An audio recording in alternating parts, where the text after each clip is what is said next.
സ്നേഹമുള്ളവരെ, അപ്പോൾ ഒരു സംശയമുള്ളത് എങ്ങനെയാ? പ്രേമത്തിലൂടെ ആരംഭിക്കുന്ന ദാമ്പത്യ ജീവിതം, അതിനകത്ത് എന്തെങ്കിലും കുഴപ്പമുണ്ടോ? ഇതാണ്. അതായത് അതിനകത്തുള്ളൊരു കുഴപ്പം എന്താണെന്ന് ചോദിച്ചു കഴിഞ്ഞാൽ, രണ്ട് വ്യക്തികൾ സഹപാഠികളാണെന്ന് വിചാരിക്കുക. സഹപാഠികളായിട്ട് സ്നേഹം ആരംഭിച്ച രണ്ട് വ്യക്തികൾ അവസാനം വരെ സഹപാഠികളാകുമ്പോഴാണ് ശരിയിൽ നിന്ന് ആരംഭിച്ച് ശരിയിലൂടെ പോയി ശരിയിൽ തന്നെ നിൽക്കുന്നത്. സഹപ്രവർത്തകർ എന്നുള്ള ഒരു സ്ത്രീയും പുരുഷനും സഹപ്രവർത്തകരായിട്ട് ആരംഭിച്ച സ്നേഹം ആ സഹപ്രവർത്തകർ എന്നുള്ളതായ രീതിയിൽ മുമ്പോട്ട് പോയി അതിൽ നിലനിൽക്കുമ്പോഴാണ് ശരിയിൽ ആരംഭിച്ച് ശരിയിലൂടെ പോയി ശരിയിൽ തന്നെ നിൽക്കുന്നത്. ഇനി അയൽവക്കക്കാരായിട്ടുള്ള ഒരു സ്ത്രീയും പുരുഷനും സ്ത്രീയും പുരുഷനും അയൽവക്കം എന്ന രീതിയിൽ ആരംഭിക്കുന്ന സ്നേഹം ആരംഭിച്ച് അതിൽ തന്നെ തുടരുമ്പോഴാണ് ശരിയിൽ ആരംഭിച്ച് ശരിയിലൂടെ പോയി ശരിയിൽ തന്നെ നിൽക്കുന്നത്. ഇനി സഹപ്രവർത്തകരായിട്ടുള്ള രണ്ട് വ്യക്തികൾ, അപ്പോൾ സഹപ്രവർത്തകർ എന്നുള്ളതായ രീതിയിൽ ആരംഭിച്ച ശരിയിൽ നിന്നും ഈ സഹപ്രവർത്തകർ ഭാര്യയും ഭർത്താവും ആകാം എന്ന് ചിന്തിക്കുമ്പോൾ ആ ചിന്തിക്കുന്നതിനകത്ത് വരുന്നൊരു കുഴപ്പം എന്താണെന്ന് വെച്ച് കഴിഞ്ഞാൽ, ശരിയിൽ നിന്ന് ആരംഭിച്ചിട്ട് ഒരു തെറ്റിലേക്ക് പോകാം. ആ തെറ്റിനെ എത്ര ആശീർവദിച്ചാലും അതിനകത്തൊരു കുറവുണ്ട്. എന്താണെന്നറിയോ? അങ്ങനെയുള്ള ബന്ധങ്ങളിൽ ആ ബന്ധം ആരംഭിച്ചപ്പോൾ പറഞ്ഞതായ ചില നുണകളുണ്ട്. ഈ ബന്ധത്തിൽ കുറേ നുണകൾ വന്നിട്ടാണ് അത് അവസാനം ഒരു ആശീർവാദത്തിലേക്ക് പോകുന്നത്. ഇനി പ്രേമബന്ധം അത് വിവാഹത്തിലേക്ക് നയിക്കുമോ? അത് വിവാഹം എന്ന കുദാശ സ്വീകരിച്ചാൽ എങ്ങനെയാണ് അവിടെ അഭിഷേകം ഉണ്ടാകുന്നത്, അനുഗ്രഹം ഉണ്ടാകുന്നത്? അതിന് പ്രധാനമായിട്ടും മനസ്സിലാക്കേണ്ട ഒരു കാര്യം, ഈ പ്രേമബന്ധത്തിലെ പ്രധാനമായിട്ടൊരു കുഴപ്പം, ഏറ്റവും പ്രധാനപ്പെട്ട ഉത്തരവാദിത്തം ഏറ്റെടുക്കേണ്ട കടമയുള്ള ആ ഉത്തരവാദിത്തത്തെയും കടമയെയും ഇവിടെ ഒരു മകനും മകളും തട്ടിയെടുക്കുന്നു എന്നുള്ളതാണ് അതിനകത്തുള്ള അപാകത. എന്താണെന്നറിയാമോ?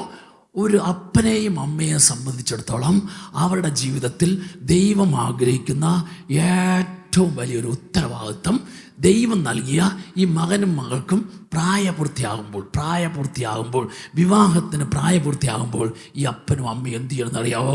കർത്താവ് തന്ന മകനെ കർത്താവിൻ്റെ കരങ്ങൾ സമർപ്പിച്ചിട്ട് കർത്താവിനോട് പ്രാർത്ഥിക്കണം. കർത്താവേ, എൻ്റെ മകന് എൻ്റെ മകൾക്ക് ചേർന്ന ഇണയെ തരുമെന്ന് നീ പറഞ്ഞിട്ടുണ്ട്. ഇതാ ഒരു ചേർന്ന ഇണയെ കിട്ടാനായിട്ടുള്ള പ്രായമായിട്ടുണ്ട്, അതിനാൽ നീ കണ്ടുപിടിക്കണം. അങ്ങനെ കർത്താവിനോട് പ്രാർത്ഥിച്ചിട്ട് എൻ്റെ മകന് എൻ്റെ മകൾക്ക് ചേർന്നൊരു ഇണയെ കണ്ടുപിടിക്കാൻ ഞാൻ പല രീതിയിൽ ആലോചിക്കണം. അതായത് എൻ്റെ കുടുംബത്തിനൊരു പശ്ചാത്തലമുണ്ട്, എൻ്റെ മകന് എൻ്റെ മകൾക്കൊരു ക്വാളിഫിക്കേഷനുണ്ട്, ഒരു സൗന്ദര്യമുണ്ട്. ഇങ്ങനെ വ്യത്യസ്തമായ രീതിയിൽ മരണം വരെ ജീവിക്കേണ്ടതായിട്ടുള്ള എൻ്റെ മകന് എൻ്റെ മകൾക്ക് ഏറ്റവും ചേർന്നത് ഏതാണെന്ന് ഈ അന്വേഷണത്തിലൂടെ കർത്താവ് സഹായിച്ച് പലവിധ കാര്യങ്ങളെ ചേർത്ത് വയ്ക്കുമ്പോൾ അന്വേഷണത്തിലൂടെ കണ്ടുപിടിച്ച ഒരു ബന്ധമാണ് വിവാഹമെന്ന കൂദാശയിലൂടെ ആരംഭിക്കുന്നത്. എന്നാൽ ഈ പ്രേമബന്ധങ്ങൾ ഇത്തരത്തിലുള്ളതായിട്ടുള്ള ഒരു അന്വേഷണങ്ങളില്ല. ഇനി പെട്ടെന്ന് തോന്നിയ ഒരു സംസാരത്തിൽ അല്ലെങ്കിൽ നോട്ടത്തിൽ അല്ലെങ്കിൽ പെരുമാറ്റത്തിൽ ആകർഷണത്തിൻ്റെ മുമ്പിൽ ഒരു അഡിക്ഷൻ വരിക. ആ അഡിക്ഷനാണ് പറയണത്, ഈ വ്യക്തി അല്ലാതെ ഞാൻ വേറെ ഒരു വ്യക്തിയെയും കല്യാണം കഴിക്കില്ല, അങ്ങനെ പിടിച്ച പിടിയിൽ നിൽക്കും. ഇനി അത്തരത്തിലുള്ള ഏതെങ്കിലും ആഗ്രഹത്തോടു കൂടി വരുന്നതായ മകനോ മകൾക്കോ വരുന്നതായ ഒരു വിവാഹം നടത്തി കൊടുക്കാൻ പറ്റുമോ? നടത്തി കൊടുക്കണമെങ്കിൽ എന്താണെന്നറിയാവോ? ഇങ്ങനെ ഒരു കാര്യത്തെക്കുറിച്ച് അപ്പനോട് അമ്മയോട് മകനോ മകളോ പറയുമ്പോൾ ആ അപ്പനും അമ്മയും ഈ ബന്ധത്തെക്കുറിച്ച് അന്വേഷിച്ചപ്പോൾ അതെ, കുഴപ്പമില്ല, നടത്താം എന്ന് അപ്പൻ്റെയും അമ്മയുടെയും ആശീർവാദം അതിനകത്തുണ്ടെങ്കിൽ ആ ആശീർവാദത്തെ ദൈവം ആശീർവദിക്കും. എന്നാൽ അപ്പൻ്റെയും അമ്മയുടെ ഉത്തരവാദിത്തങ്ങൾ ഏറ്റവും പ്രധാനപ്പെട്ട ഉത്തരവാദിത്തമാണ് കർത്താവ് തന്ന മകനും മകൾക്ക് അനുയോജ്യമായിട്ടുള്ള വ്യക്തിയെ ആവശ്യ സമയത്ത് അതിൻ്റെ നിറവിൽ പ്രായപൂർത്തിയാകുമ്പോൾ കണ്ടുപിടിച്ച് കൊടുക്കാനായിട്ട് തരുമെന്ന് പറഞ്ഞ കർത്താവിൻ്റെ മുമ്പിൽ കരമുയർത്തി, അത് അപ്പൻ്റെയും അമ്മയുടെ ഉത്തരവാദിത്തം. അപ്പോൾ ഈ അപ്പൻ്റെയും അമ്മയുടെയും ഉത്തരവാദിത്തത്തെ മകനോ മകളോ പ്രേമബന്ധത്തിലൂടെ തട്ടിയെടുക്കുമ്പോൾ ആ തട്ടിയെടുക്കുന്നതിനകത്ത് ഇവരുടെ ഉത്തരവാദിത്തത്തിൽ ഒരു കൈകടത്തലാണ്. ഇനി ആ ഉത്തരവാദിത്തത്തിൽ കൈകടത്തത്തിലാണെങ്കിലും അവിടെ അപ്പനും അമ്മയും ആശീർവദിച്ചാൽ ആശീർവാദത്തിൽ ദൈവത്തിൻ്റെ ആശീർവാദം ഉണ്ടാവും. ആശീർവദിച്ചില്ലെങ്കിൽ അതിൽ ഒരിക്കലും വിജയത്തിൻ്റെ നിറവ്, കർത്താവിൻ്റെ കൃപ ഒഴുകാൻ ബുദ്ധിമുട്ടാണ്. Praise the Lord. Praise the Lord. ഉണ്ടായേല എന്ന വാക്ക് ഞാൻ ഉപയോഗിച്ചിട്ടില്ല, ബുദ്ധിമുട്ടാണ്. Praise the Lord. ഹല്ലേലൂയ. സ്നേഹമുള്ളവരെ, കുറച്ച് നാളുകൾക്ക് മുമ്പ് ഒരു മകളെയും കൊണ്ട് അമ്മ എൻ്റെ അടുക്കൽ വരാൻ കാരണം, ഈ മകള് നേഴ്സായിട്ടുള്ള മകളാണ്, നേഴ്സിംഗ് ജോലി ചെയ്യുന്നവളാണ്. അവൾ കേരളത്തിലെ പ്രധാനപ്പെട്ട ഒരു ഹോസ്പിറ്റൽ നേഴ്സായിട്ട് ജോലി ചെയ്യുന്നു. ആ നേഴ്സായിട്ട് ജോലി ചെയ്യുന്ന ഹോസ്പിറ്റലിലെ ആംബുലൻസ് ഓടിക്കുന്ന അക്രൈസ്തവനായിട്ടുള്ള ഒരു വ്യക്തിയുമായിട്ട് പ്രണയബന്ധത്തിലായി. അങ്ങനെ പ്രണയത്തിലായ അവർ വീട്ടിൽ കാര്യം പറഞ്ഞപ്പോൾ വീട്ടുകാർക്ക് എന്തെന്നില്ലാത്ത ബുദ്ധിമുട്ടായി, സമ്മതിക്കാനായിട്ട് ബുദ്ധിമുട്ട്. എന്തെല്ലാം പറഞ്ഞിട്ടും ആരെല്ലാം പറഞ്ഞിട്ടും ഇതിൽ നിന്ന് പിന്മാറുന്നില്ല. അങ്ങനെ അവസാനം ഒറ്റ കൈക്ക് അവളുടെ മുമ്പിൽ ഒരു വ്യവസ്ഥ വെച്ച്, ഒരു കണ്ടീഷൻ വെച്ചു. അതായത് ഡിവൈൻ ധ്യാന കേന്ദ്രത്തിൽ പോയി ഏതെങ്കിലും ഒരു അച്ഛനെ കണ്ടിട്ട് ഈ കാര്യം അവരുടെ മുമ്പിൽ പറഞ്ഞപ്പോൾ ആ പറഞ്ഞത് കേട്ടിട്ട് ആ അച്ഛന്മാരാരെങ്കിലും ഒരാൾ അംഗീകരിക്കുകയാണെങ്കിൽ, അനുവദിക്കുകയാണെങ്കിൽ ഞങ്ങൾ നടത്തിത്തരാം. അതെ, ഈ കണ്ടീഷനോട് കൂടിയാണ് ആ മകളെയും കൊണ്ട് അമ്മ ഡിവൈൻ ധ്യാന കേന്ദ്രത്തിൽ വന്നത്. അങ്ങനെ ഡിവൈൻ ധ്യാന കേന്ദ്രത്തിൽ വന്നു കഴിഞ്ഞപ്പോൾ അവർക്ക് കാണാൻ പറ്റിയത് തന്നെയാണ്. എൻ്റെ അടുക്ക് വന്നു, ഞാൻ കേട്ട് കഴിഞ്ഞ ശേഷം, ആ മകളുടെ പേര് സ്മിത എന്നാ. സ്മിതയുടെ മുഖത്ത് നോക്കിയിട്ട് ഞാൻ ആദ്യം തന്നെ ഇങ്ങനെ മറുപടി കൊടുത്തു, ഈ കാര്യം ആരെല്ലാം നടത്തി തന്നില്ലെങ്കിലും ഇത് നടത്തി തരാൻ ഞാൻ നിന്നെ സഹായിക്കാം. Price the Lord. ഇതുവരെ ഇത് കേട്ടിട്ട് ഇങ്ങനെ ഒരൊറ്റ ഉറപ്പ് പറഞ്ഞിട്ടില്ല. ആദ്യമായിട്ടാണ് ഇങ്ങനത്തെ ഒരു ഉറപ്പ് കിട്ടിയത്. അതിനാൽ തന്നെ ഞാൻ പറയുന്ന എന്ത് കാര്യവും ഇവൾ കേൾക്കാന്നുള്ളതായി. അതിനു വേണ്ടി തന്നെയാണ് ഞാൻ പറഞ്ഞത്. എന്താണെന്നറിയോ, ഞാൻ പറയും എന്തൊരു കേൾക്കും. കാരണം വേറെ ആരും ഇത് കേട്ടിട്ട് പറഞ്ഞിട്ടില്ല നടത്തിത്തരാന്ന്, നിന്നെ സഹായിക്കാന്ന്. ആദ്യമായിട്ട് ഞാനാ പറഞ്ഞ സഹായിക്കാന്ന്. അതുകൊണ്ട് ഞാൻ പറയുന്ന കാര്യങ്ങൾ അവ കേൾക്കാൻ തയ്യാറായി. ഞാൻ അവിടെ പറഞ്ഞു, ഒരു കാര്യം ചെയ്യും, അമ്മയും മകളും കൂടി ഈ ആഴ്ച ധ്യാനം കൂടും. ശരി, അവൾക്കൊരു കുഴപ്പമില്ല, സ്മിത സന്തോഷവതിയാണ്. കാരണം ഈ അച്ഛൻ എങ്ങനെയായിട്ട് എന്നെ സഹായിക്കാമെന്ന് പറഞ്ഞിരിക്കുന്നത്. പിന്നെ ഒരു ധ്യാനം കൂടിയാൽ എന്താ കുഴപ്പം? അതുകൊണ്ട് രണ്ടുപേരും ധ്യാനത്തിന് കൂടാൻ സമ്മതിച്ചു. ധ്യാനം കൂടാനായിട്ട് ധ്യാന ഹോളിലേക്ക് പോകുന്നതിന് മുമ്പ് സ്മിതയോട് ഞാൻ പറഞ്ഞു, മോളെ നീ ഒരു കാര്യം ചെയ്യണം. അതായത് നീ ഇങ്ങനെ ചിന്തിക്കണം, ഇത് കർത്താവ് എനിക്ക് തന്ന ബന്ധാണോ? കർത്താവ് നിനക്ക് തരുന്ന ബന്ധാണെങ്കിൽ ആരെല്ലാം വിചാരിച്ചാലും അതിനകത്ത് മാറ്റാൻ പറ്റിയല്ല. അപ്പം നീ ചിന്തിക്കേണ്ടത്, കർത്താവ് എനിക്ക് തരുന്ന ബന്ധാണോ? കർത്താവ് എനിക്ക് തരുന്ന ബന്ധാണ്, ആരും വിചാരിച്ചാൽ മാറ്റാൻ പറ്റിയല്ല. ഇനി കർത്താവ് തരുന്ന ബന്ധമല്ലെങ്കിൽ ആരെല്ലാം വിചാരിച്ചാലും നടത്തി തരാനും പറ്റിയല്ല. അതുകൊണ്ട് നീ കർത്താവിൻ്റെ മുമ്പിൽ ഈ ആഴ്ച ധ്യാനം കൂടുമ്പോൾ പ്രാർത്ഥിക്കേണ്ടത്, കർത്താവേ നീ തരുന്നതാണെങ്കിൽ സന്തോഷത്തോടെ സ്വീകരിക്കാൻ, നീ തരാത്തതാണെങ്കിൽ ബുദ്ധിമുട്ടുണ്ടെങ്കിലും വിടാൻ അതിനുള്ള ശക്തി എനിക്ക് ഈ ആഴ്ചയിലെ ധ്യാനത്തിലൂടെ തരണം. സ്നേഹമുള്ളവരെ, ഞാൻ അമ്മേനെ ധ്യാനത്തിലേക്ക് വിട്ടു. എന്നിട്ട് എനിക്കറിയാം ഞാൻ ഏറ്റെടുത്തിരിക്കുന്ന ചെയ്യാൻ പോകുന്ന കാര്യം ഒരിക്കലും എൻ്റെ ബുദ്ധി കൊണ്ടോ ചിറമുണ്ടോ സൂത്രം കൊണ്ടോ നടക്കില്ലെന്ന് എനിക്കറിയാം. അതുകൊണ്ട് ഞാൻ എന്ത് ചെയ്യുന്ന അറിയാമോ, ഞാൻ അന്ന് മുതൽ ആഴ്ചയിലെ ധ്യാനത്തിൻ്റെ ഓരോ ദിവസവും ഞാൻ അർപ്പിക്കുന്ന വിശുദ്ധ കുർബാന ഈശോയുടെ തിരുരക്തം ഉൾക്കൊള്ളുന്ന കാസ ഇങ്ങനെ ഉയർത്തിപ്പിടിക്കുമ്പോൾ ആ ഉയർത്തിയ കാസയിൽ ഈ സ്മിതയെ സമർപ്പിക്കും. ഈശോയെ നീ എങ്ങനെയായിട്ട് സഹായിക്കണം, നീ വിചാരിച്ചാൽ മാത്രമേ ഈ കെട്ടൊന്ന് അഴിക്കാൻ പറ്റുള്ളൂ. അതുകൊണ്ട് നിൻ്റെ ശക്തമായിട്ടുള്ള ഇടപെടുണ്ടാകും. ഞാനിങ്ങനെ ഓരോ ദിവസത്തെയും വിശുദ്ധ കുർബാനയിൽ ഈശോയുടെ തിരുരക്തത്തിൽ സമർപ്പിച്ച് പ്രാർത്ഥിക്കാനായിട്ട് തുടങ്ങി. സ്നേഹമുള്ളവർ, ധ്യാനം കഴിഞ്ഞ് സ്മിതയും അമ്മയും കൂടെ വന്നു. എനിക്ക് മനസ്സിലായി ആദ്യത്തെ ധ്യാനത്തിൽ കാര്യമായിട്ടൊന്നും കിട്ടിയിട്ടില്ലെന്ന്. പക്ഷേ ഞാൻ പറഞ്ഞൊരു വാക്ക് അവരുടെ ഉള്ളിലുണ്ട്, ആരെല്ലാം സഹായിച്ചില്ലെങ്കിലും ഞാൻ നിന്നെ ഇത് നടത്തി തരാൻ സഹായിക്കാം. അപ്പം ഞാൻ പറഞ്ഞു, അമ്മ വേണമെങ്കിൽ ധ്യാനം കഴിഞ്ഞിട്ട് പൊക്കൂ, സ്മിത ഒരാഴ്ചയും കൂടെ ധ്യാനം കൂടണം. കുഴപ്പമില്ല. അവൾ രണ്ടാമത്തെ ആഴ്ച ധ്യാനം കൂടാൻ പോയി. ആദ്യം പറഞ്ഞ കാര്യം ഞാൻ ഒന്നും കൂടെ ആവർത്തിച്ചു. ഈ രണ്ടാമത്തെ ധ്യാനത്തിലും നീ ചിന്തിക്കണം, കർത്താവ് തന്നതാണെങ്കിൽ തരുന്നതാണെങ്കിൽ ആരെല്ലാം വിചാരിച്ചാലും മാറ്റാൻ പറ്റിയല്ല. കർത്താവ് തരാത്തതാണെങ്കിൽ നീ എത്ര വിചാരിച്ചാലും നടക്കില്ല. അതുകൊണ്ട് ഇത് കർത്താവ് തരുന്നതാണോ, ആശീർവദിക്കുന്നതാണോ, അനുവദിക്കുന്നതാണോ, ഈശോയുടെ കരങ്ങളിൽ കൊടുത്ത് രണ്ടാമത്തെ ആഴ്ചയിലെ ധ്യാനത്തിൽ നീ പ്രാർത്ഥിക്കണം. ഞാൻ എൻ്റെ പ്രാർത്ഥന തുടർന്നു. സ്നേഹമുള്ളവേ, രണ്ടാമത്തെ ആഴ്ചയിലെ ധ്യാനത്തിൽ അവൾ സംബന്ധിച്ചുകൊണ്ടിരിക്കുമ്പോൾ ആന്തരിക സൗഖ്യ ആരാധന നടന്നുകൊണ്ടിരിക്കുക. ഈ ആന്തരിക സൗഖ്യ ആരാധന ഇവിടെ നന്നായിട്ട് ഈശോയുടെ കരങ്ങളിലേക്ക് ഈ ആഗ്രഹത്തെയും ഇഷ്ടത്തെയും താല്പര്യത്തെയും എല്ലാം കൊടുത്ത് അങ്ങനെ യേശുവിനെ സ്തുതിച്ച് പ്രാർത്ഥിച്ചുകൊണ്ടിരിക്കുക, യേശുവിനെ വിളിച്ച് പ്രാർത്ഥിച്ചുകൊണ്ടിരിക്കുക. അങ്ങനെ അവൾ പ്രാർത്ഥിച്ചുകൊണ്ടിരിക്കുമ്പോൾ സ്നേഹമുള്ളവരെ, അവൾ കാണുകയാണ് അവളുടെ നേർക്ക് ഇങ്ങനെ ഈശോയുടെ കരം നീണ്ടുവരുന്നു. ഈശോയുടെ കരം നീണ്ടു വരുന്ന കരത്തിൽ അവൾ വേണമെന്ന് പറയുന്ന, വിവാഹം നടത്തണമെന്ന് പറയുന്ന ആ ചെറുക്കൻ്റെ മുഖം വളരെ കൃത്യമായിട്ട് ഇങ്ങനെ കാണുകയാണ്. അങ്ങനെ കാണിച്ചിട്ട് ഉടനെ അടുത്ത സ്ക്രീനിൽ അവൾ കാണുകയാണ്, ഈ ചെറുക്കനുമായിട്ടുള്ള വിവാഹബന്ധം നടന്നു കഴിഞ്ഞാൽ പിന്നീട് കാണുന്നത് ഓരോന്നും ജീവിതത്തിലെ തകർച്ചകളും നഷ്ടങ്ങളുമാണ്. ഇതാ അവൾ അങ്ങനെ ഇത് കണ്ടു കഴിഞ്ഞപ്പോൾ സ്നേഹമുള്ളവരെ, ആരാധനയുടെ സമയത്ത് അവൾ അറിയാതെ അലറി വിളിച്ചു, യേശുവേ എന്ന് വിളിച്ചോ. അപ്പോൾ അതിനകത്തൊരു വിടുതൽ അവ കിട്ടി. ഇതാ വീണ്ടും അവൾ തിരുവോസ്തിയിലേക്ക് നോക്കിക്കഴിഞ്ഞപ്പോൾ ഈശോ വീണ്ടും കരം നീട്ടുകയാണ്. അങ്ങനെ കരം നീട്ടുമ്പോൾ ആ നീട്ടിയ കരത്തിൽ ഒരു വ്യക്തിയെ കാണുന്നു, ഒരു പുരുഷനെ കാണുന്നു. മുഖം വ്യക്തമല്ല. ആ മുഖം വ്യക്തമല്ലാത്തതിന് ആ കരത്തിൽ ഇങ്ങനെ യേശു പിടിച്ചിരിക്കുന്ന ആ വ്യക്തിയെ പിടിച്ചിരിക്കുന്ന കരത്തിൽ നല്ല പ്രകാശമുണ്ട്, പ്രഭയുണ്ട്, ചൈതന്യമുണ്ട്. എന്നിട്ട് ഈ വ്യക്തിയുമായിട്ടുള്ള ജീവിതം നീ ആരംഭിച്ചാൽ പിന്നെ അവൾ കാണുന്നത് അതിലൂടെ ലഭിക്കുന്ന ചില ഉയർച്ചയും അനുഗ്രഹവും ആനന്ദവും സന്തോഷമൊക്കെയാണ്. സ്നേഹമുള്ളവരെ, ആരാധന കഴിഞ്ഞപ്പോൾ അവൾ ഒരു കാര്യം തീരുമാനിച്ചു. ഞാൻ കണ്ടുപിടിച്ചത് കർത്താവ് അനുവദിക്കുന്നതല്ല. കർത്താവ് അനുവദിക്കാത്തതിനെ ഞാൻ കണ്ടുപിടിച്ചതിനെ ഞാൻ വിടാനായിട്ട് തയ്യാറാണ്. Price the Lord. സ്നേഹമുള്ളവരെ, ധ്യാനം കഴിഞ്ഞപ്പോൾ ആ സഹോദരി ഈ കാര്യമൊക്കെ പറഞ്ഞോണ്ട്, അച്ഛാ ഇന്നലെ ആന്തരിക സൗഖ്യ ആരാധന ഇതുപോലെ കണ്ടു, എനിക്ക് മനസ്സിലായി ഞാനിപ്പോൾ വേണമെന്ന് പറഞ്ഞിരിക്കുന്ന ആ ബന്ധത്തെ തുടർന്നാൽ അതുമൂലം സംഭവിക്കാവുന്ന പല നഷ്ടങ്ങൾ, പരാജയം ഒന്നിനു പുറകെ ഒന്നായിട്ട് എനിക്ക് കർത്താവ് കാണിച്ചു തന്നു. അത് കഴിഞ്ഞ ശേഷം വ്യക്തമല്ലാത്തൊരു മുഖം, ആ മുഖത്തിലെ ആ വ്യക്തിയെ നീ സ്വീകരിച്ചാൽ ലഭിക്കാൻ പോകുന്ന അനുഗ്രഹങ്ങൾ കണ്ടു. അതിനാൽ എനിക്ക് മനസ്സിലായി, ഈ ബന്ധം ഞാൻ കണ്ടുപിടിച്ചതാണ്, കർത്താവ് തന്നതല്ല. അതുകൊണ്ട് ഞാൻ കണ്ടുപിടിച്ച ബന്ധത്തെ കർത്താവ് തരുന്നതിനെ സ്വീകരിക്കാൻ വേണ്ടി ഞാൻ വിടാൻ തയ്യാറാണച്ചാ. എനിക്ക് യാതൊരു മടിയില്ലച്ചാ, എനിക്ക് അതിനുള്ള ബോധ്യം ഉറപ്പും കിട്ടിയച്ചാ. പക്ഷേ ഒരു കാര്യം അച്ഛൻ ചെയ്യണം. ഞാൻ ഇപ്പം ഈ ധ്യാനം കഴിഞ്ഞ് വീട്ടിലേക്ക് പോയാല, ഞാൻ ഒരാഴ്ച ഇവിടെ കിടപ്പ് രോഗികളായിട്ടുള്ള രോഗികളുണ്ടല്ലോ, അതുപോലെ തന്നെ മറ്റ് രോഗികളായിട്ടുണ്ടല്ലോ, ഞാൻ അവരെല്ലാം ഒരു വർഷത്തേക്ക് നോക്കാനായിട്ട് ഇവിടെ ശുശ്രൂഷയ്ക്കായിട്ട് നിന്നോട്ടെ.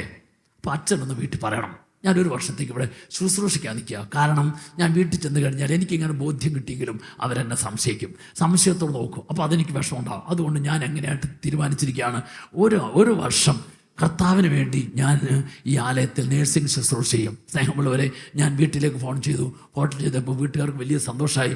ഏതായാലും ആ തെറ്റിൽ നിന്ന്, ആ ബന്ധത്തിൽ നിന്ന് അവൾ പിന്മാറിയല്ലോ. അച്ഛാ ഞങ്ങൾക്കെല്ലാം സന്തോഷമുണ്ട്. അച്ഛൻ എത്ര ആളെ വേണമെങ്കിലും അവളെ അവിടെ ശുശ്രൂഷയ്ക്ക് നിർത്തിക്കോ. സ്നേഹമുള്ളവരെ, ആ മകള് ഈ ധ്യാന മന്ദിരത്തിൽ കിടപ്പ് രോഗികളായിട്ടുള്ളവർ, അങ്ങനെ പല വിധത്തിലുള്ള രോഗികളായിട്ട് വരുന്നവരെ അവരെ ശുശ്രൂഷിക്കാനും അവർക്ക് ആവശ്യമായുള്ള കാര്യങ്ങൾ ചെയ്തു കൊടുക്കാൻ തുടങ്ങി. അങ്ങനെ ഓരോ ആഴ്ചകളിലും ധ്യാനം കഴിഞ്ഞ് തിരിച്ചു പോകുന്ന രോഗികളും അവരുടെ കൂടെയുള്ള വ്യക്തികളും പറയുന്നൊരു കാര്യമുണ്ട്, അച്ഛാ നമ്മുടെ ഈ ധ്യാന മന്ദിരത്തിന് ആ സ്മിത എന്ന് പറയുന്ന നേഴ്സ് പെങ്കൊച്ചില്ലേ, അവർ വലിയൊരു അനുഗ്രഹം അച്ഛാ. ഞങ്ങളോട് എത്ര സ്നേഹത്തോടെ, എത്ര നല്ല രീതിയിലാണ് പെരുമാറിയത്, എന്ത് കാര്യം ചോദിച്ചാലും എത്ര നല്ല രീതിയിലാണ് ചെയ്തിരുന്നത്. സ്നേഹമുള്ളവരെ, ഓരോ ആഴ്ചയിലും ധ്യാനം കഴിഞ്ഞ് പോകുന്ന രോഗികളായിട്ടുള്ളവർ, അവരുടെ കൂടെ നിൽക്കുന്നവർ ഈ സ്മിതയെക്കുറിച്ച് നല്ലത് പറയാനായിട്ട് തുടങ്ങി. ഇവിടെ അവരുടെ ശുശ്രൂഷ ഒരു വർഷം പൂർത്തിയാകുന്നതിന് മുമ്പ് ഈ സ്മിതയ്ക്ക് ഇംഗ്ലണ്ടിൽ ഡോക്ടറായിട്ട് നല്ലൊരു ഹോസ്പിറ്റലിൽ ജോലി ചെയ്യുന്ന ഒരു വ്യക്തിയുമായിട്ടുള്ള വിവാഹാലോചന വന്നു. അത് കർത്താവ് ഒരുക്കിയതാണെന്ന് മനസ്സിലായി. അങ്ങനെ ആ ഡോക്ടറുമായിട്ടുള്ള വിവാഹം നടന്നു. ഇന്ന് ഇംഗ്ലണ്ടിൽ, UK-യിൽ നല്ലൊരു ഹോസ്പിറ്റലിൽ ഭർത്താവ് ഡോക്ടറായിട്ട് സേവനം ചെയ്യുന്നു, ഭാര്യ നേഴ്സായിട്ട് ജോലി ചെയ്യുന്നു. അനേകർക്ക് മാതൃക നൽകിക്കൊണ്ട് ദൈവ ശുശ്രൂഷയുടെ ചൈതന്യത്തിൽ കുടുംബജീവിതം നയിക്കുന്ന ഒരു ഭാര്യയും ഭർത്താവും. നല്ലൊരു കയ്യടി കൊടുത്ത് കർത്താവിനെ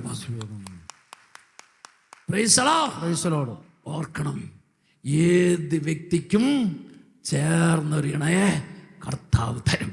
അതുകൊണ്ട് അത് തരാൻ വേണ്ടി ആ മകൻ്റെ, ആ മകളുടെ ഏറ്റവും ഉത്തരവാദിത്തപ്പെട്ട അപ്പനും അമ്മയും ദൈവസ്ഥലത്തിൽ കരമുയർത്തി പല രീതിയിൽ അന്വേഷിച്ച് അവിടെ ദൈവം ആശീർവദിച്ച് തരുന്ന ബന്ധം. ആ ബന്ധത്തിൽ ഏതെല്ലാം കുറവുകളും പോരായ്മകളും ഉണ്ടെങ്കിൽ അതിനെ വിജയപ്രദമാക്കി തീർക്കാൻ കർത്താവ് കൂടെ ഉണ്ടാവും. കർത്താവ് അനുഗ്രഹിച്ച് ശക്തിപ്പെടുത്തും. 2 കരങ്ങൾ ഉയർത്തിപ്പിടിച്ച് നല്ല ശബ്ദത്തിൽ 3 ഹല്ലേലൂയ പറയേ.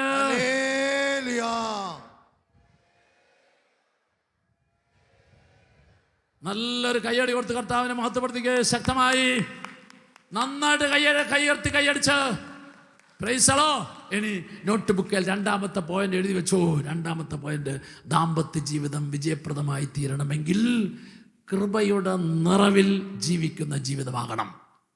കൃപയുടെ നിറവിൽ ജീവിക്കുന്ന ജീവിതമാകണം. മത്തായിയുടെ സുവിശേഷം 19-ാം അധ്യായം 3 മുതൽ 11 വരെയുള്ള തിരുവചനങ്ങളിൽ അവിടെ ഈശോ ഭാര്യ ഭർത്തൃബന്ധത്തെക്കുറിച്ചും അതിൻ്റെ ശ്രേഷ്ഠതയെക്കുറിച്ചും മഹനീയതയെക്കുറിച്ചൊക്കെ ഈശോ ശിഷ്യന്മാരെ പഠിപ്പിച്ചു. കേട്ടുകൊണ്ടിരുന്ന ശിഷ്യന്മാർ ഈശോയോട് ചോദിച്ചത് ഇങ്ങനെയാണ്: ഭാര്യ ഭർത്തൃബന്ധം ഇത്തരത്തിലുള്ളതാണെങ്കിൽ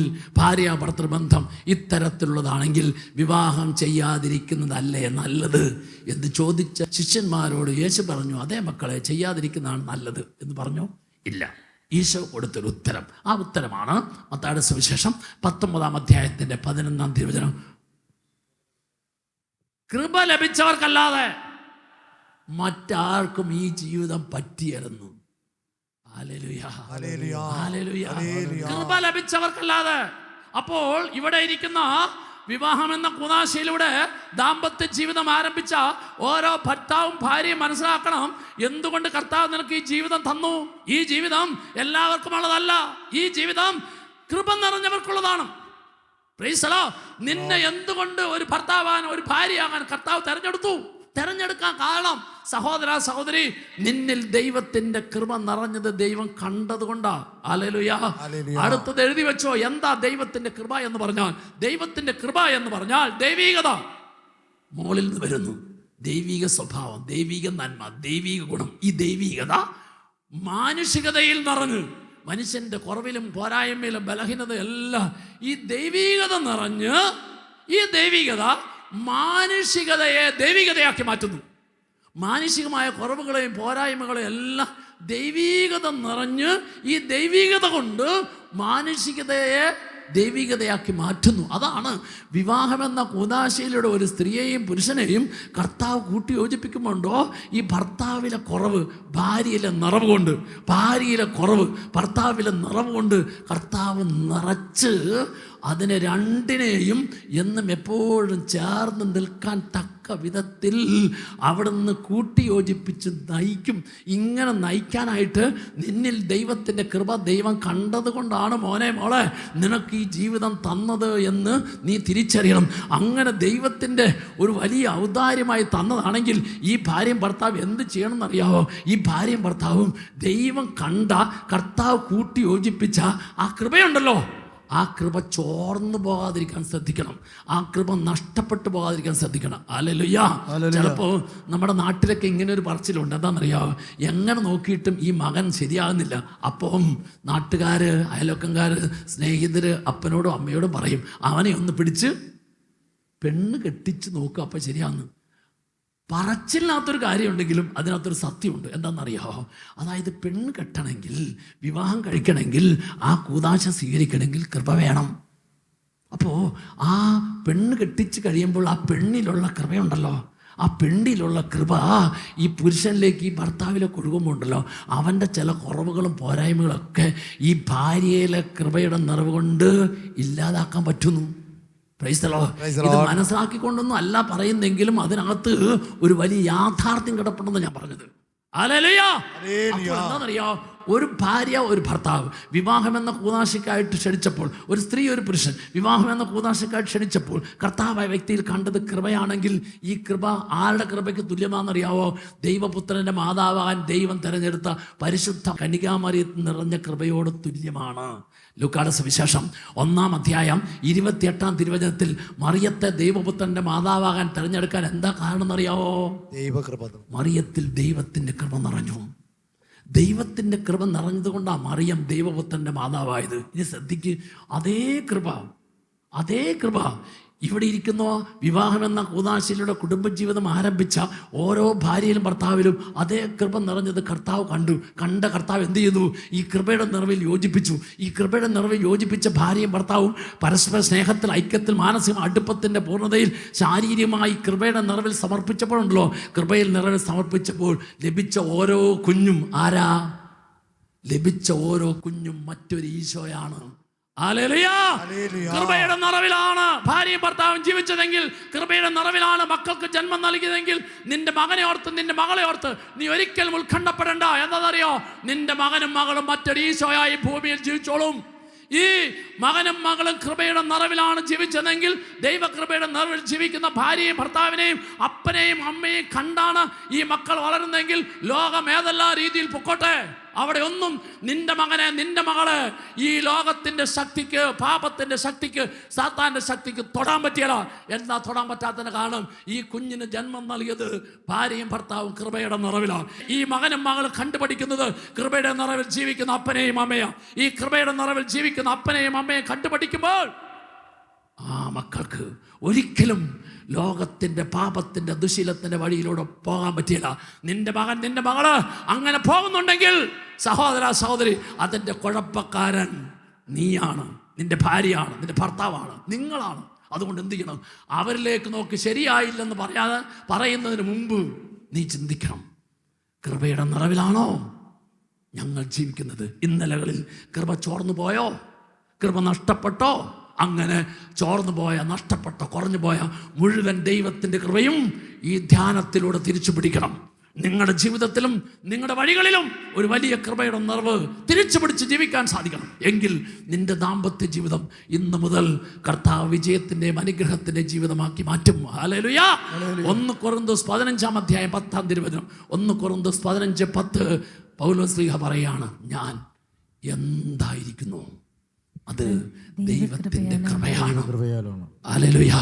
ഞാൻ എന്തായിരിക്കുന്നു അത് ദൈവത്തിന്റെ കൃപയാണ്. ഇവിടെ ഇരിക്കുന്ന ഓരോ ഭാര്യയ്ക്കും ഭർത്താവിനും പറയാൻ സാധിക്കട്ടെ, ദൈവത്തിന്റെ കൃപയാണ് ഞങ്ങൾ ഏറ്റവും സ്നേഹത്തോടെ സന്തോഷത്തോടെ ജീവിക്കുന്നത്. നിന്റെ ആ ജീവിതത്തിൽ കുറവുകളും പോരായ്മയുണ്ടോ?